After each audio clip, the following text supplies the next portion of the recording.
Good evening, ladies and gentlemen. Good afternoon, good morning to those who are in other parts of the world. My name is Kevin Kumire. I will be your moderator for tonight. I'd like to welcome you all to another session of Dialogue with Prof. Mandiru Kuni. Today's topic will be why every African should take land rights seriously. Prof. Mandi will make a 20-minute presentation. After that, I will open up the floor for contributions and questions for 40 minutes. After 40 minutes, we'll close the Zoom session and we'll migrate everyone to our WhatsApp groups where we'll share the PowerPoint presentation and the discussion will continue.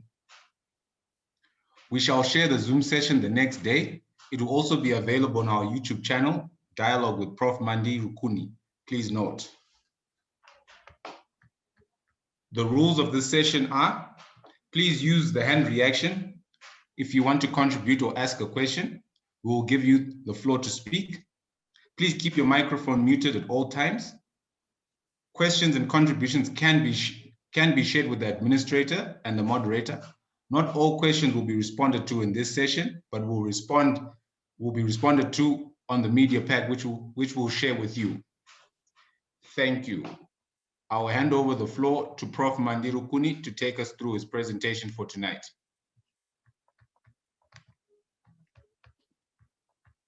Thank you, Kevin. So why every African should take land rights seriously? Like I said on Monday, it really doesn't matter where your piece of land is, and especially in fact, if it is family land in your traditional area, it doesn't matter where your land is. In the urban areas, peri-urban, what I'm talking about tonight is why you should get to know even more deeply what those land rights are. Then we'll explain a bit later how that helps you to secure your land rights and enjoy them better. So we'll talk about how the land rights themselves are defined, and then we will talk about land governance, and then we will talk about land administration. So let's start with land rights. When you combine land rights, land governance, and land administration, then you get land tenure. That's what tenure is. It's a combination of those three. So when I say land tenure 101, this statement summarizes everything. So land tenure security is far more important than the type of tenure that you have. This is important because there is a raging debate for the last century whether a Western style title deed is more secure than a traditional customary tenure. Another red herring, another myth. What's important in whatever tenure system is how secure it is. And all tenures, all types can either be secure or insecure, it doesn't matter. And that's why I will start by really going into the land rights themselves. Now there's 8 land rights in the basket of every tenure system. So when I say land rights, what I mean is it's a category of rights. In your specific tenure system, you then have to define that right. So this is it can get a little bit technical, but obviously down the road as we do more discussions and trainings, you will be able to get to the technicalities. But the 8 rights are: 1, occupation; 2, use rights; 3, transfer rights; 4, the right to exclude others or to include; 5 is the spatial extent of your piece of land; and 6 is the time span that you can enjoy those rights or temporal extent. 7 is how to enjoy enforcement of those rights so that they're not, you don't get them abused by others, what procedures you follow. And then access rights. If you need more land or you're landless and you want land, what rights do you have to accessing land? So I'll take one at a time and give you a bit more detail. In terms of occupation, so you could have a piece of land or property. It does not automatically mean you always have a right to stay there or occupy. So it is important to define this right for your tenure system. Can I occupy? Or who has a right to occupy? Who is not allowed to occupy? So now you are defining the right for your specific situation. So when I go through these 8 rights, it's for you to understand the questions you ask to clarify and define the rights you are enjoying in your specific category. Second, use rights. You need to know what you can use the piece of land for. It's not automatic that you can do whatever you want, use whatever you want. So once again, you need to know specifically, can I grow crops? Can I grow trees? Can I make permanent improvements and build houses and roads? Can I harvest trees and the grass and the fruits there? Can I bury my own dead people on that piece of land? And so on and so on. Clarify and define the rights you can enjoy and know the ones that you cannot enjoy on your specific tenure. Number 3 are the transfer rights. Can you transfer land to somebody else? Can you transfer these rights to somebody else? Can you sell? Most customary tenure says you can't sell, but you could transfer to a family member or whatever. Can you mortgage it at the bank or lease it out or rent it out? Do you have the right to do so? Can you subdivide? Can you bequeath to your children and grandchildren? So be clear what transfer rights you have. Don't assume you are allowed to sell, because some land you cannot sell, some you can mortgage, some you don't. Number 4 is the inclusion rights. Now in the Western world, because they became pretty much highly industrialized, they only focus on exclusion rights. They will make it clear. In fact, if you remember when the whites first got here and carved out the pieces of land for themselves and gave themselves the title deeds, they would put up a piece of paper. We still use some of those. They will put up a board which says trespassers will be executed, or trespassers will be prosecuted. It's a way of saying you are all excluded from enjoying these rights. But in the African tenure system, there are inclusion rights, because you could have one of your children or grandchildren or whatever born in another part of the world, and as long as they come back to the customary home, they automatically have inclusion rights. So be clear what these inclusion and exclusion rights are, and they apply to individuals, groups, at community level. So next is the temporal rights, because you need to know for how long you can enjoy those rights. Is it indefinite, or you like with a lot of the leases, they specify a period. It's 5 years, it's 20 years, and actually specify the time from when to when. Then with with both Western as well as African systems, those rights can also vary during the period that you enjoy. For instance, in the African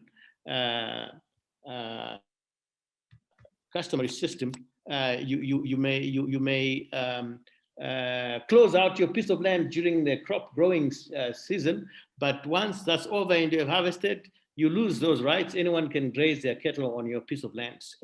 And this is just examples of how that right can vary even within a period.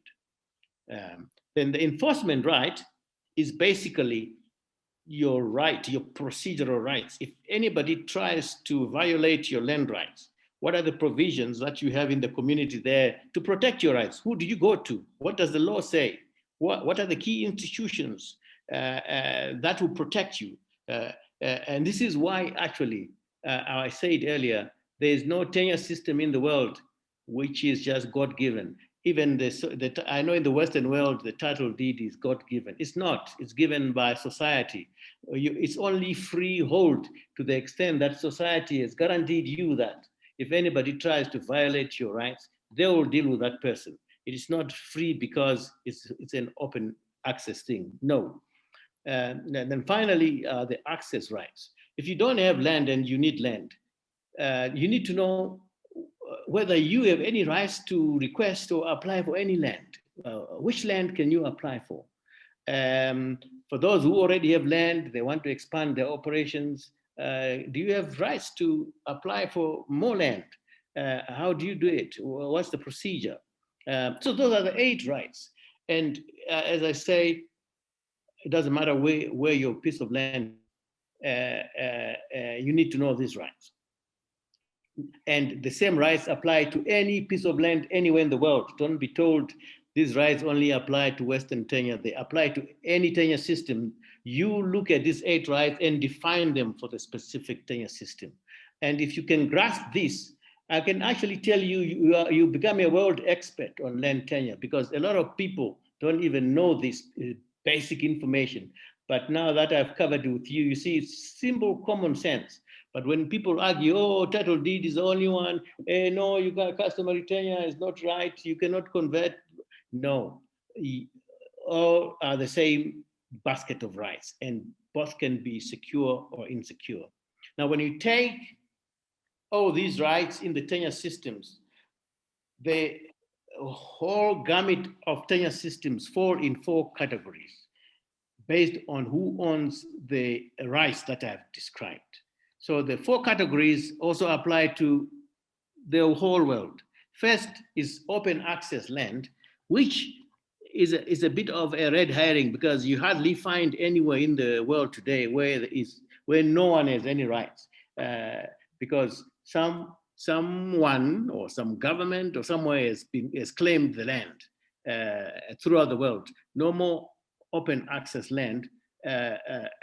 So that is a little bit of, but we keep it because it does happen that at different levels, land can behave as if it is open access when the governance and administrative systems fall apart, like happening in some of our customary tenure areas because of negligence and not building systems on the part of our governments.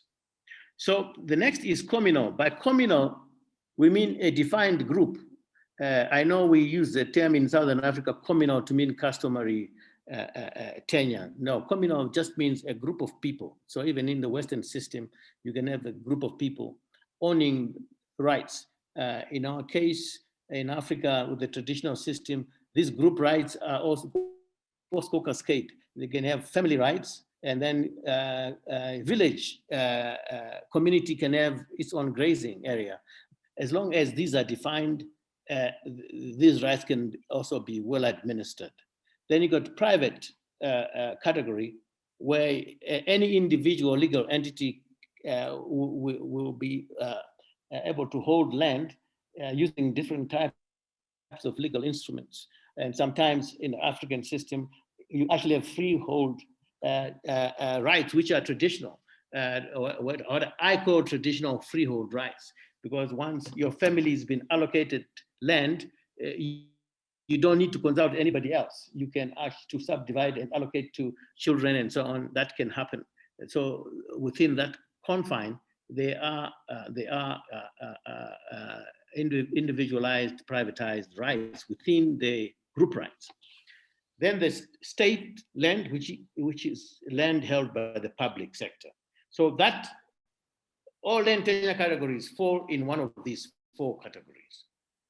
So now that we have a good or reasonable understanding of the 8 land rights and an idea of how they fall into different tenure systems, let's talk about land governance before we go to land administration. Now, when you look at the literature, or if you've been trained in the Western world, Australia or the Netherlands or the US, they don't focus much on land governance. It's mostly land administration. The reason being, with fully industrialized countries, the governance portion has been fully usurped in the system of public administration. But in Africa, the governance aspect is huge because more than 80% of the land is still governed under customary systems where governance is the supreme tool to guarantee land rights security. So once again, here's the kind of stuff that you're not going to get in your university lectures on land tenure because they don't focus on the African system. So when we look at land governance, there's three aspects here. First is the policy and legislative institutions. Who makes policy? Who makes the laws? And the second aspect is the executive administrative function. Who performs that administration, whether it's public administration or it's community administration. And at the national level and provincial level, this usually means this is the arm that also defines a land administration policy in terms of how information is captured and used in governing land. Then the judicial function, which in most African countries is the most dubious because there's a lack of full appreciation how the judicial function is played out in the customary system and in the Western style system of justice. So once again, I'll simply say these land governance functions of policy, legislature, executive, and judicial function operate at three main levels: at the national level, at what you might call the state or provincial level, and then at local authority level where it cascades into districts and wards and villages and so on. The biggest challenge we have in Africa today is that there's a lot of conflict of interest in the way these functions are carried out. Because quite often, you don't have to go very far, even at provincial level, at district level, the same people who make policy and law then also have executive function. And in some instances, also there's disputes, they also play the judicial function. So that conflict of interest is huge. And there's crept into the traditional system as well, which used to be able to differentiate these functions quite clearly in the traditional system because they used to be,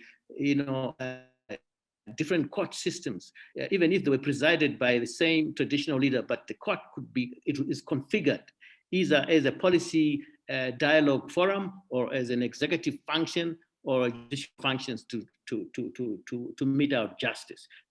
Today, we have serious problems at all these levels.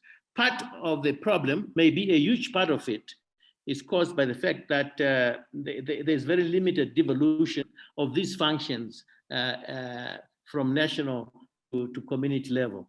So what you have is a need to devolve maybe 4, 5, 6 major functions, of which the legislative function and the policy function needs to be hugely devolved so that provincial, district, village level, you have a seamless cascading and interpretation of the national laws into local ordinances and bylaws and so on, all the way to village. Same thing with institutional devolution, a clear differentiation between structures that sit as policy-making governance as opposed to those that actually mete out administrative justice. The judicial devolution is a huge problem in Africa because as you move from national, the national is usually completely absorbed by Western systems of legal traditions and legal systems. By the time you get to the village, it's almost consumed by the traditional African law system. These two systems are incompatible most of the time, and I'm going to spend more time on this on Friday. And finally, the economic devolution is now more and more important in Africa as we try to play catch up.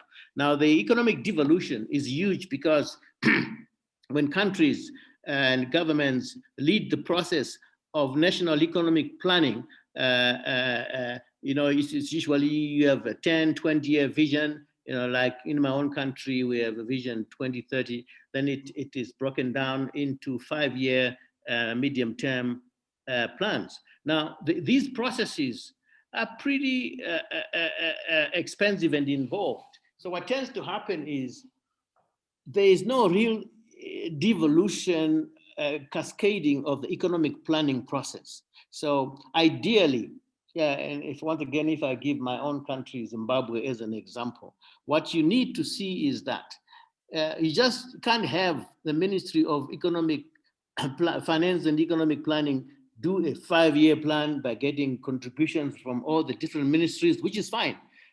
But then you have a national plan which does not mean anything to somebody in the village because they were not part of it.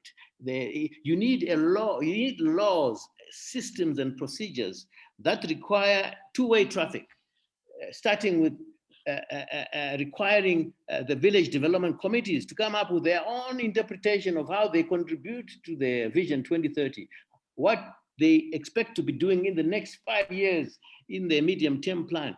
A village committee has to plan that and then cascade it to the ward development committee and then cascade it to the rural development, rural district council, and then a provincial economic plan or development plan can be put in place so that a province economic plan is just as good as a national one in terms of the process of coming up with it, so that each village, each ward is seriously focused on contributing to national development and taking us to Vision 2030. That to me then becomes economic devolution. So let me then jump to land administration. There are 8 primary functions that any land administration system is to complete. These are services and functions that all landowners look for. First is actually the enforcement of those land rights we're talking about. And as I said earlier, that's the key part there is when we go in detail, is broken down into 3 aspects. Because we said, first you have to define each of those rights clearly in your system.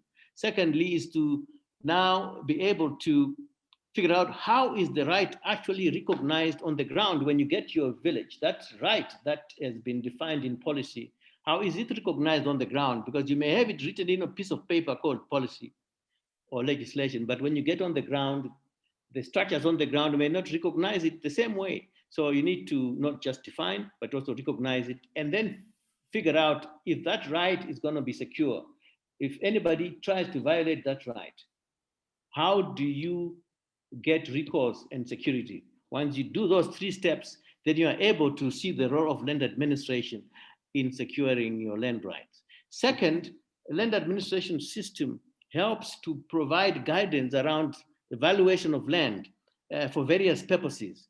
For government and local governments, taxation is one, but compensation is the other. The third function is you need cadastre and recorders, because information is wealth. Information is knowledge, as we're going to discuss later. The fourth is land use and spatial planning. Once again, land use and spatial planning is needed at all levels. We need laws, procedures, strategies, systems that allow planning from village all the way to national and from national all the way down back to village. 5 is availing information on land to the public so that that information is easily available and usable. Number 6 is to provide services for land development. This is usually the function of national and provincial and district levels. It's being able to say, okay, so it's tied both to the public and private economy, because it's about broad-based planning we talked about earlier, but then being able to say the Rural District Council through its tax revenue is able to provide feeder roads, support construction of small dams, various things that will improve the productivity of land, and also cascade the rural financial services so that those are more accessible to land users in rural areas, because these regular commercial banks don't do it. Usually you need a land bank at early stages of development. 7 is dispute resolution. That's clear. And like I said earlier, we do have challenges there because of poor devolution of judicial systems, and also conflicts between African laws and European laws on various aspects of how you own land, how you inherit it, etc., etc. Then finally, land reform, so that when land reform processes, whether you're reforming the tenure systems or you're reforming land, the actual distribution of land, all those should eventually be handed over to the land administration system so that they're not always just being run by the political process. So those are the 8 functions you need to understand. They are key in not only securing your land rights, they're also key in figuring out how to improve the productivity of your land. So when you take all these different land functions of land administration, they are housed differently between Western systems and African systems. Because in Western systems, the common land is usually managed either by the state or the municipality or some kind of association. In the African setting, it's usually a dare or a community court or a tinkunja, a kotla of some kind. The freehold rights in the Western system, as I said earlier, will be held in different types of legal entities.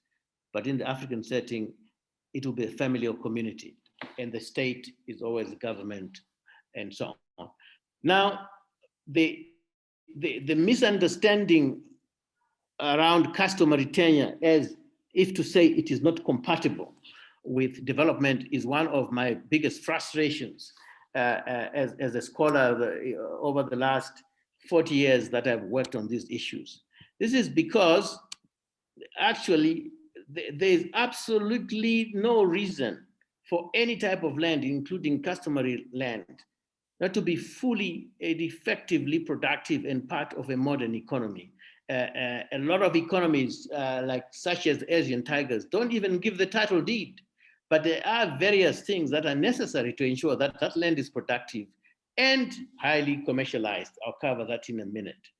But what tends to happen, what has happened in Africa is at the time of colonization, what the colonials would do is they'll get the pieces of the country which they prefer to live in.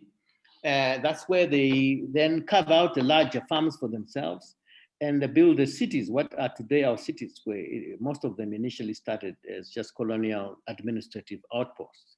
Then what then happens is the rest of the land under customary systems, traditional leadership systems, they were pretty difficult to manage for the colonials. So all they did was they would then declare all that either just state land and allow different types of customary systems to run there.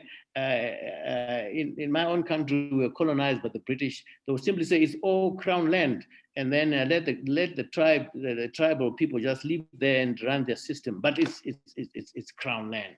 So at independence, we had African governments take over, and they simply convert crown land to state land, and then we continue like that. So what unfortunately happens is this, that as the traditional system collapses slowly, it's a very resilient system. But because of neglect and misunderstanding and not appreciating our own systems, it's left to its own devices. And then, of course, in the end, even corruption and maladministration comes in. So then you may find that what was solid land governance system under the traditional system, you could not just get into a community. You could not just get land. You had to be married or you had to be in the part of the community. The grazing was well managed. Now today you find it behaves like open access, because you talk to this one or talk to that one, you get a piece. What was grazing area is now open to residential housing and so on. And in the peri-urban areas, it's even worse. But like I was talking to someone in the morning, we should not really allow most of our peri-urban land to be absorbed into the cities, because the cities are not manufacturing. Cities are dormitories. African cities have to turn into manufacturing hubs, serious manufacturing. So if the city has got to expand, it must be to build factories, not to build more dormitories of unemployed people, which tends to be what is happening right now. So as I continue to explore, actually, I got a bit mixed up with my slides here. I was going to go to the implications for economic transformation. There are a number of issues here. I think on Monday, I touched a little bit on economic efficiency and size of holdings, and also started asking you to blow the myth of size. Economies of scale is not the same thing as economies of size. What we need is economies of scale, meaning many, many small farms can contribute just as much as even more than large farms, because you're able to aggregate, connect through good agro-logistics to the same factories and supermarkets. But if it doesn't happen and it continues to be family land, which is not fully connected, it becomes fragmented and more fragmented, and it loses its efficiency. When it comes to financialization and capitalization of assets, same thing. It doesn't matter what type of tenure. The important thing in financialization is the extent to which the land's information attributes is captured in the land governance and land administration system, so that the legal system, the banks, the insurance companies, the various commercialized financial institutions are able to recognize the piece of land in terms of information verified and its productive capacity. And that is what finance is. Finance is not a physical asset. It's a translation into information attributes, which makes that land have financial value. So land markets and land access, it's all about information. And once again, it's stuff that I'll be quite happy to talk about today in question and answer and in future. So the challenge is in making it possible for our governments and our development partners to understand that traditional tenure systems are not opposed in any way to commercialization. It's the inability to support those small farmers so that they are part of an industrializing process. And like I said earlier, it's information that's absent. Rural areas are disconnected from the urban areas.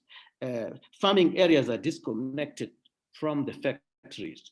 And those pieces of land are disconnected from the banks. So capital does not exist in the physical world. Actually, capital is a ghost, it's a spirit. It only exists in the conceptual world, where you need the information, and then you deal with that, and making assets fungible, so that if you got a house or a property or a boat or a car, the bank does not care. I mean, it has it in their system as information. So you have to uncouple the physical features from the economic features. That's what capital is.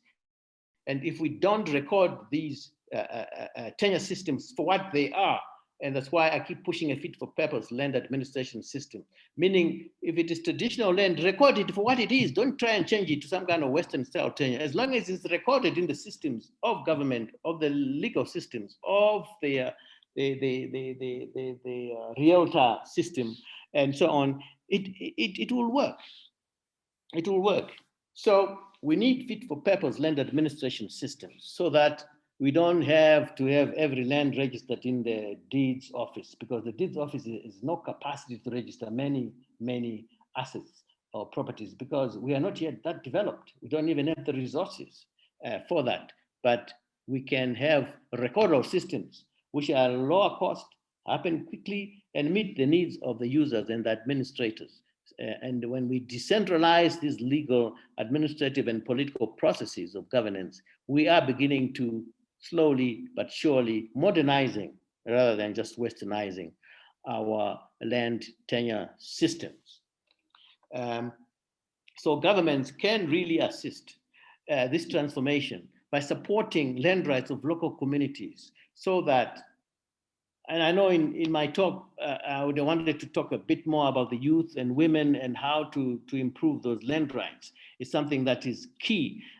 But if these systems are not supported by strong public administration systems, clarity of law and clarity of process and procedures, it's difficult for young people to get land. It's difficult for women's land rights to be secure because it means that those with power and influence and are able to fight are going to get more access. And we know that when that happens, when there's no clear systems and procedures, men will muscle their way in, and the stronger men will even get more. So we have to really decentralize a highly competent system of public administration, harmonizing African laws with European laws. So African tenure systems are just as good as any tenure systems if we take those basket of rights and secure them through good governance and good administration. We can offer traditional freehold tenure, no problem. It's possible. So when we redistribute land through land reforms, we don't have to be stuck with one land tenure system. We don't have to be like right now in my country, we're not sure, so we give a kind of permit. It's neither a traditional system nor a Western style tenure system. It has a life of its own. It has ill-defined land governance and land administration systems. So sooner or later, somebody has to step in. Either the government has to step in again, or the traditional leaders have to step in. So we need to ensure that it doesn't matter what tenure system we create, we then go back to the 8 rights, clarify them, define them clearly, and ensure that the governance and land administration system can protect those land rights. So communities can do wonderful if these things are clear. They can do wonders. They can secure their rights. They can accelerate development. And you know, the current systems in almost every African country have been on this land issue. It's not sustainable, socially, economically, or politically. It's just not sustainable. We just need to strengthen people's land rights through a much more inclusive land governance and land administration system, which is fully integrated and decentralized right to where the people are. Thank you.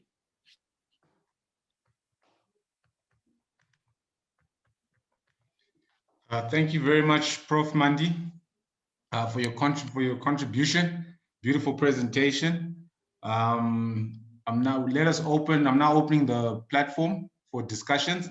Please use the hand emoji for you to signal that you want to talk. So I'm now opening the discussion to everybody.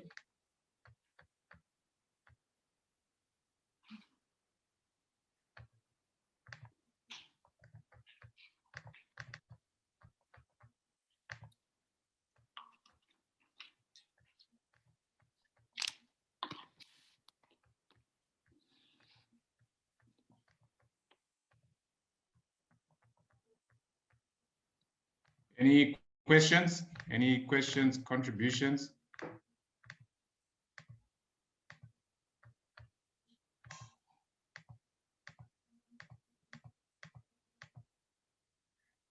Tando, Simu, please unmute Tando.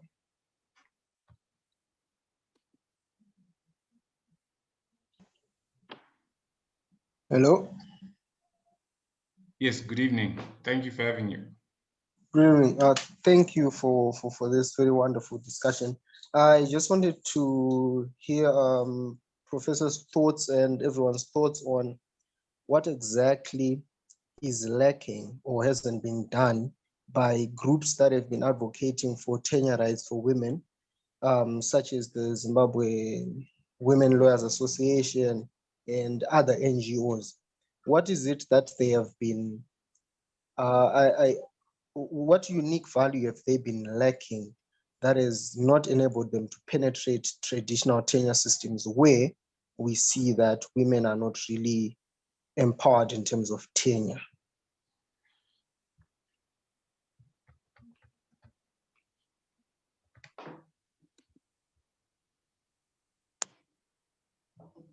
Thank you, Tando. Tolbert, Simu, please unmute Tolbert.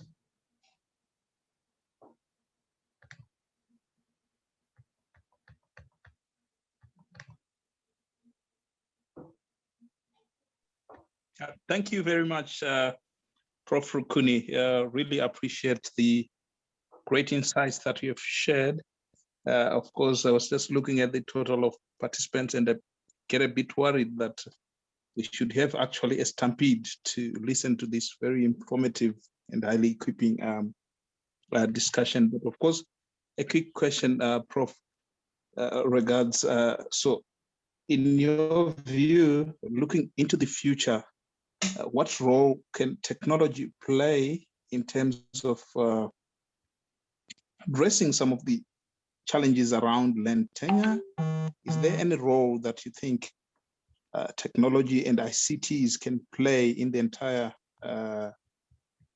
land tenure, land system management discourse to address some of these yesteryear imbalances and challenges? Because I see some gaps and some potential there, but would really appreciate to hear from your thought leadership regarding this.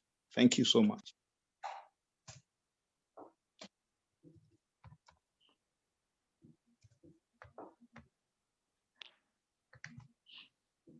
Thank you very much, Tolbert. Can I answer that too as you wait for more? Oh, yes, Prof. You can respond.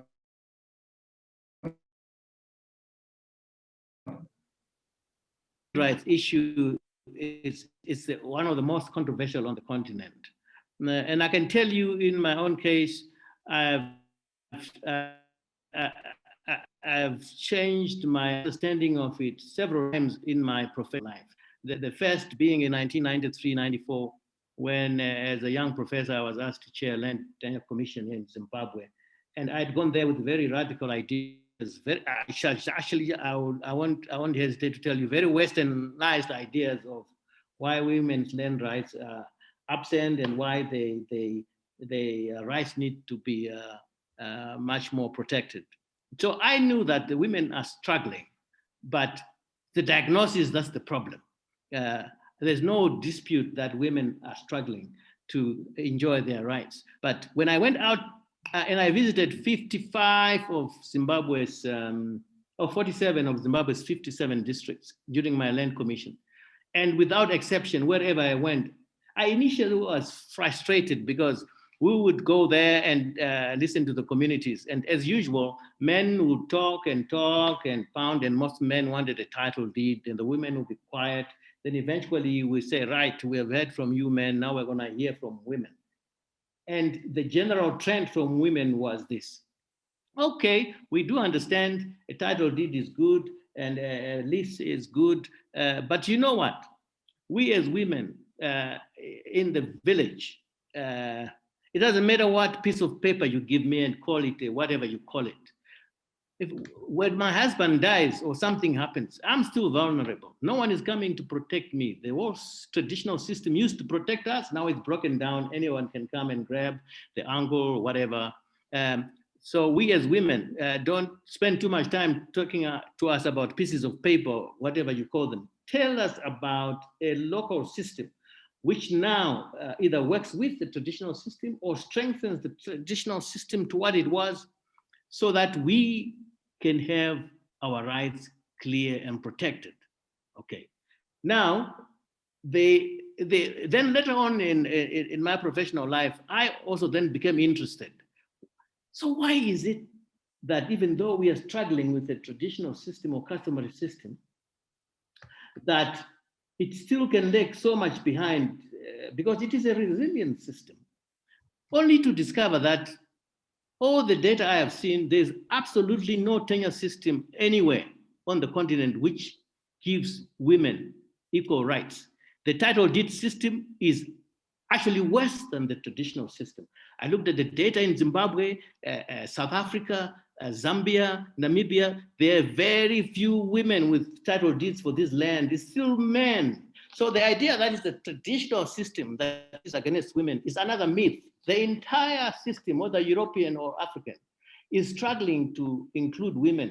And so Tando, if you have any data that you have seen where women are holding land, more land than men or equal, because it's a title deed, tell me. I haven't seen it. The data I've seen is horrible. Women are still struggling. So I then get a little,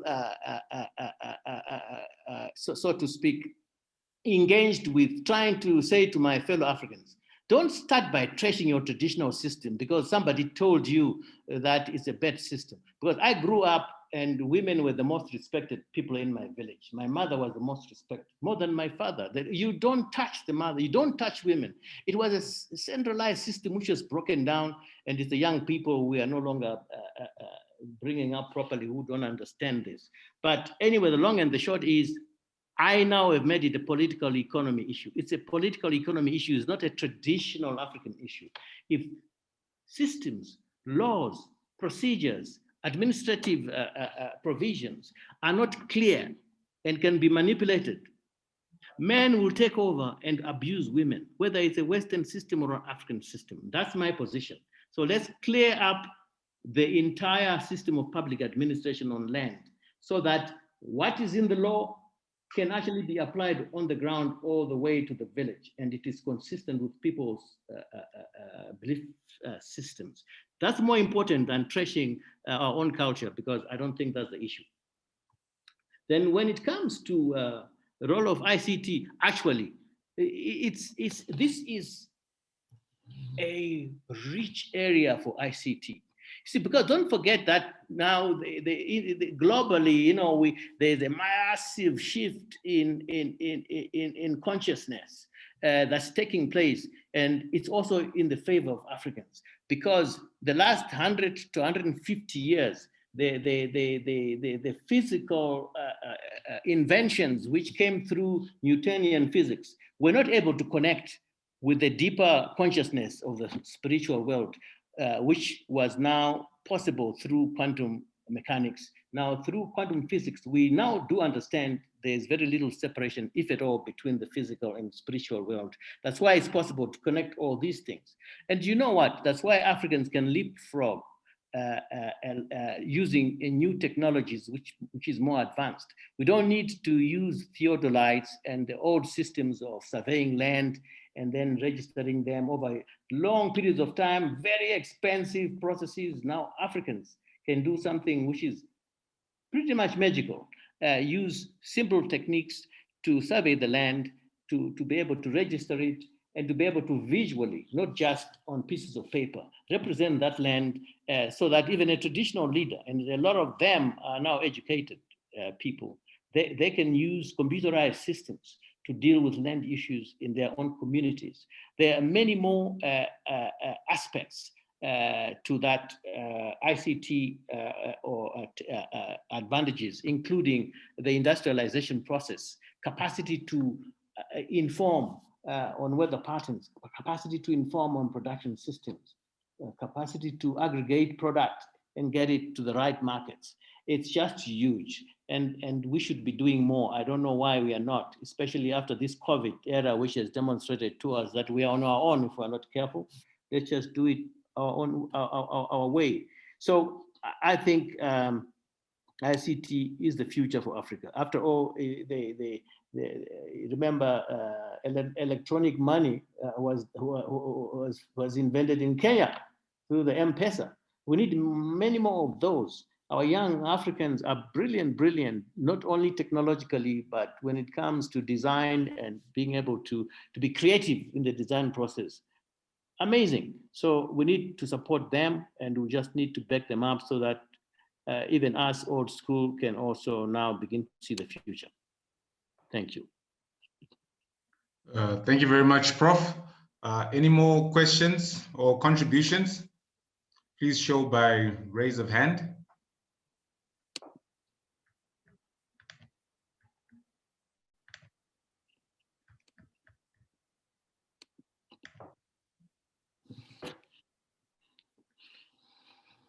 I would have loved to hear, I know in the group there's some really sharp minds on the gender issue, and much more than I will ever be able to. And I think that I would be happy if they also gave, I see a message here to say the PowerPoint was off. Was that correct? Was that true? Or, oh, all right, anyway. So moderator, I was just hoping that we get some of the experts in the crowd there to jump in on Tando's question, which is a very important question. Okay, we've got Tando wanting to contribute, and then Brian will go after Tando. So Tando. Thank you so much, Professor, for that explanation. I had never looked at it in such a view. I had participated in some programs which were also interviewing women with regards to tenure rights, and I had never come across such unique views. So thank you so much for that one. I have another question, which is in relation to ICT and the progression of it as well. I don't know from your understanding or from your experience that I recall in your presentation you said that we might be having a challenge at the deeds office in terms of its capacity to record large amounts of data. I would like to understand if that challenge is in probably technical know-how or the processes and systems that lead to storage of that data, because that data is, or the challenge itself is in infrastructural capacity itself. Because, for example, we now have a data center from Taiwan, which they boast that they can host a lot of data. And also we have the Zimbabwe Center for High Performance Computing at UZ, which they have also been boasting that they can store large amounts of data. So I just wanted to find out if the challenge is in probably technical know-how or maybe in the processes or the infrastructure itself. Thank you.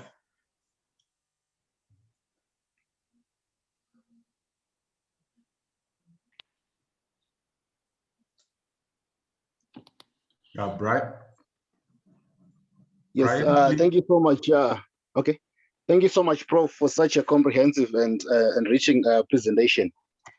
My question is with regard to eight land rights you discussed. So my question is, are these land rights all covered in our national constitution and also in our land policies here in Zimbabwe? And if the answer is yes, to what extent are they covered? And why do we still have challenges relating to land ownership in Zimbabwe? If the answer is no, what can be done to have these rights covered and well practiced in Zimbabwe? Thank you. Thank you, Brian. Over to you, Prof.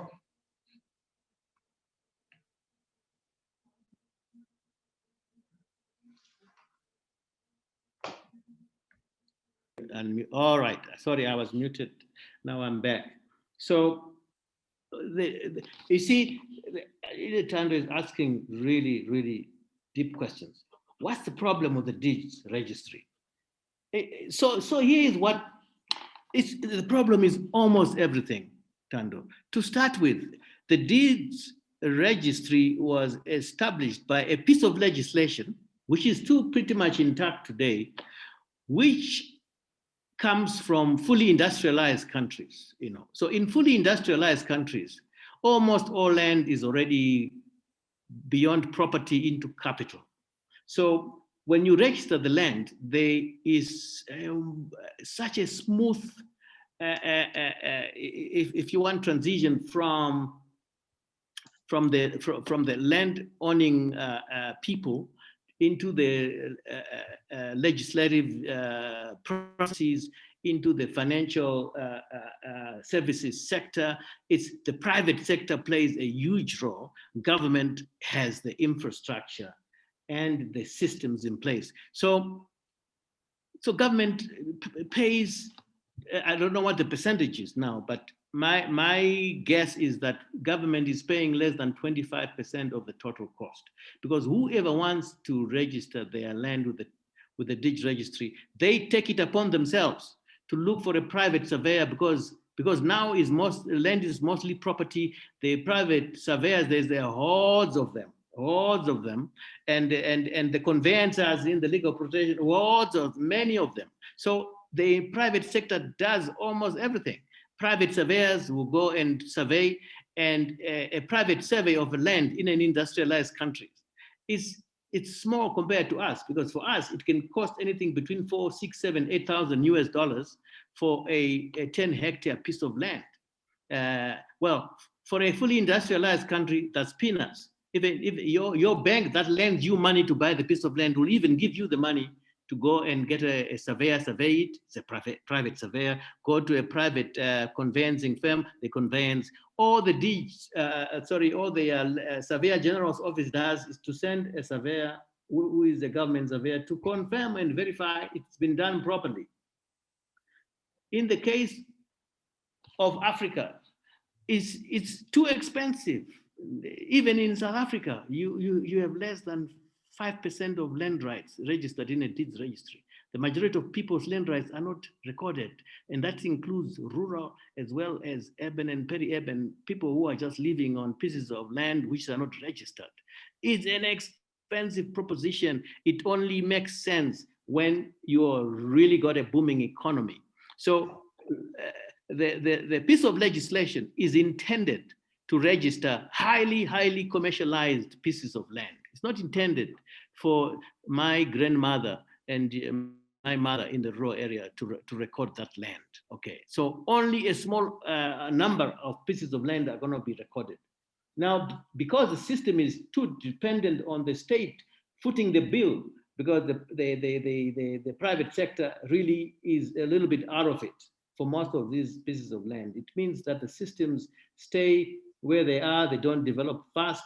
Our deeds registry is still manual mostly. It will require massive investment to fully electronize it, digitize it, which is in the books, because our government is committed to e-governance. It is really committed, and you can see that their effort. We just don't have the economy behind it. We are still a poor country. So it's not failure on the part of government. It's a misconception that it just happens like that. It doesn't. All these institutions and processes have to be phased within the structural transformation process I was talking about on Monday. You're a low-income country, and you expect a result of a high-income country in terms of the land registry processes. It's not going to happen. This is primarily the problem. So donors and others will try and come in and help, but the economy is still not there. That's why you had me propose a fit-for-purpose land administration system, which aims at much reduced costs of surveying, so you don't have to be committed to massively expensive, if you want precision of measurement. Fit-for-purpose systems are based on knowledge on the ground, verification on the ground, whilst you're using aerial unmanned vehicles to actually capture a lot of the coordinates. So the first country to be industrialized in the world is England. And their constitution is not written down anywhere. So the important thing is when people really get in and get involved and you know the systems, it's part of your culture, they don't have to be written down. That's why England is no written constitution, and yet it was the first industrialized country. But we want to copy these Western systems and think if it's not passing the Deeds Registry Act, therefore it's not property. It should not be recorded, and the banks should not know about it. That's the problem we have, Tando. And when it comes to these 8 land rights, Brian asked the question. You know, Brian, to be quite honest with you, I'm sure by now you have noticed that I'm not a conventional academic. I just use the title, because I got the title of professor 20 years ago or whatever. So you're stuck with me as a professor, but a lot of what I teach is what I've learned well after being a professor. You won't find a text giving you these rights. They are not written anywhere like this. They are bits and pieces here and there. So, but I've figured out that if Africans are gonna rebuild their own systems, our own systems, and it doesn't matter where the land is, it doesn't matter what the law says, if we're able to boil it down to the basics and what needs to be secured, these are the 8. That's how I came up with the 8. So I don't think they will be written this way in the Constitution or in the legislation, but it doesn't have to, because the Constitution is very clear on land. So the legislation can take it further, and then the ordinances and the bylaws can even be more specific. So we have enough in legislation to be able to incorporate all these rights, we don't even need new legislation. And they can be contained in fairly well-written administrative law into, like I say, statutory instruments and so on. We can still apply these laws. I'm sorry, these land rights. And thank you. Thank you very much, Prof. We're running out of time, so we'll give 2 more questions, Tendai and Abigail. So Tendai. Okay, thank you very much, Professor, for a good presentation. My question is, how can we manage communal land fragmentation? Like you have highlighted that every member of a family has inclusion right to communal land. So our communal land is highly fragmented because of the number of people that are maybe getting the land through subdivisions. How best can that be controlled and managed land efficiently in communal areas, given that of lately, in most rural areas, the land is being like, now the headmen are now utilizing maybe the grazing land to give new people that need the land. So how can this be well managed? And also in your previous presentation, you added that the minister said that there is huge number of people that are on the waiting list for land, both in the rural communities and also in the urban areas. How can this be managed in order to ensure that everybody got access to land? Thank you very much. Thank you very much, Tendai. Over to Abigail.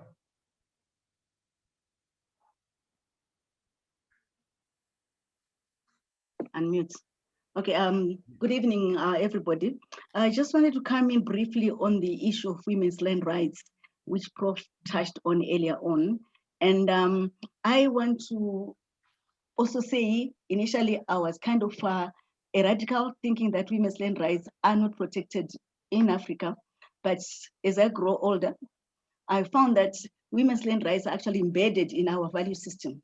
And unless we do understand what that value system is and start appreciating it, we will continue thinking that women's land rights are not recognized on the continent. I think they are, and there's just need for us to go back and look at those norms. What are the norms? What are the values? What are the practices? And what are the institutions that actually enforce this value system? And once we've done that, we'll be able to come to a position where we recognize the value of women in any given community. It may be in terms of marriage, in terms of out of marriage, whatever. But we find that the African value system did and still continue to protect women on the continent. And this value system needs to be unpacked and repackaged and understood. We may want maybe to transform it, but in a gradual manner. And I want to borrow from Professor Rukuni and say, while we are transforming this value system, let's try not to westernize, but try to modernize it so that we continue to respect those values that shape the lives of women in the countryside, in the urban areas. It has survived for a long time, which means there's some value in it. And this is what we need to carry on. Thank you very much. Thank you very much for that contribution. We'll take one more person and then Prof can close up. Innocent Chamisa.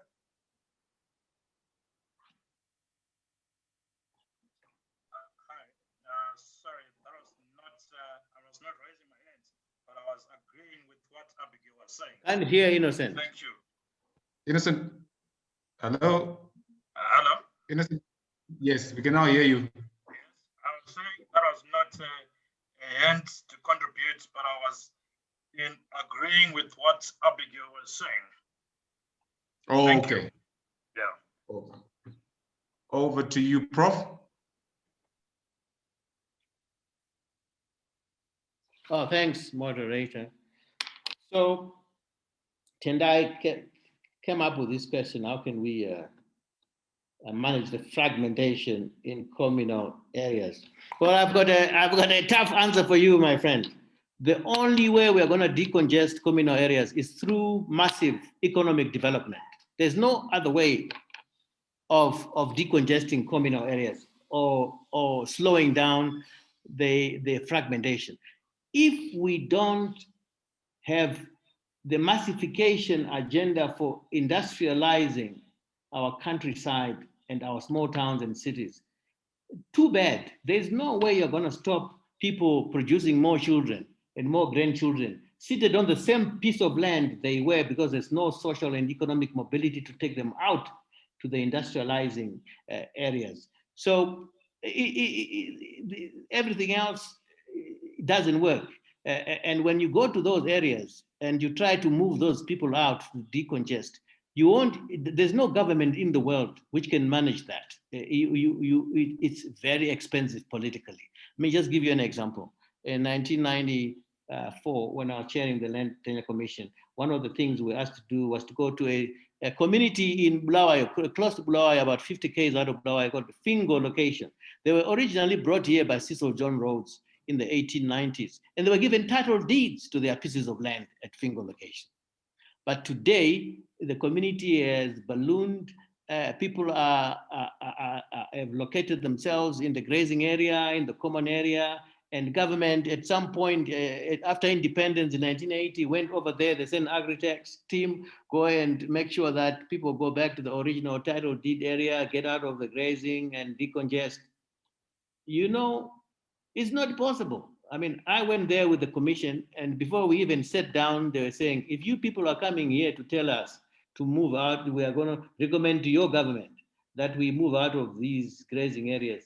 You're wasting your time, unless if you want war, because this is a land of our grandparents, our fathers, great-grandfathers came here, it's their land, we belong here, you cannot take us out, okay? So no government wants to fight the whole countryside trying to decongest using political means. It doesn't work. It has to be economic means. It has to be rapid industrialization like we have seen in China. 1.5 billion people in China, and China is less than a fifth in size of the whole of Africa. But only through industrialization are you able to do it. So I've got bad news for you, Tendai. There's no shortcut to decongesting these communal areas and stopping fragmentation. The long waiting list is frustrating for the Minister of Agriculture, from what I read from that two-page press statement. So much land given to so many people, 300,000 new farmers, but heavily underutilized. There's no connection. I know it's not entirely the fault of the people also who got the land, but I share the frustration that the Minister Masuka faces, because if we don't do it now, and if we don't connect these 300,000 farmers with A1 and so on, if we don't connect them to industries and manufacturing factories and supermarkets and our own shops and manufacture our own products in the small towns and cities, we are doomed. We won't even get to middle income status. Okay. Then, Abi, yes. I mean, I always learned so much. I mean, this very insightful.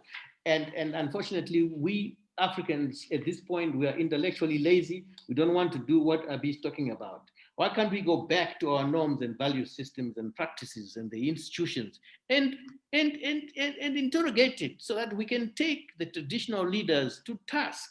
Say, instead of continuing the way we are going, it's about the people. It's not about the traditional leader. It's about the traditional leadership system, not the people. So that it continues to be people-oriented, and we still have our women as the closest to us. I grew up knowing that my mother was closer to God than my father. You couldn't even touch her. Her rights had to be secured. Even Mombeawe, when my sisters got married, you couldn't even touch that. That's how sacred women are in African society. It's now been turned upside down, and we have foreigners coming to tell us you don't respect our women. And unfortunately, we are behaving that way now because we've been told so by foreigners. So I agree with Abi and Innocent. Thank you very much. Thank you very much, Prof. Thank you very much. We're now closing down the session. Thank you, Prof. Mandi, for your time and contributions. Thank you, ladies and gentlemen, for joining us tonight. It was a pleasure having you. Powerful contributions from those who shared their thoughts and views. I think, Prof, we should have a special session on women's land rights and unpack that topic, because it seems that there's a lot to be discussed in that area. Definitely. Yes, thank you once again to everyone. Thank you to the Prof. Mandiru Kuni technical team for putting the session together. See you on Friday when we close the Why is Land Important to an African series with a presentation from Prof. Mandiru Kuni on legal dualism and property rights, conflicts and inheritance challenges. Thank you once again. Let's migrate the conversation to the WhatsApp group. We'll be sharing the PowerPoint presentations very soon. This session will be on YouTube tomorrow morning, and we'll share the link in the group as well. Good night. It was a pleasure having you.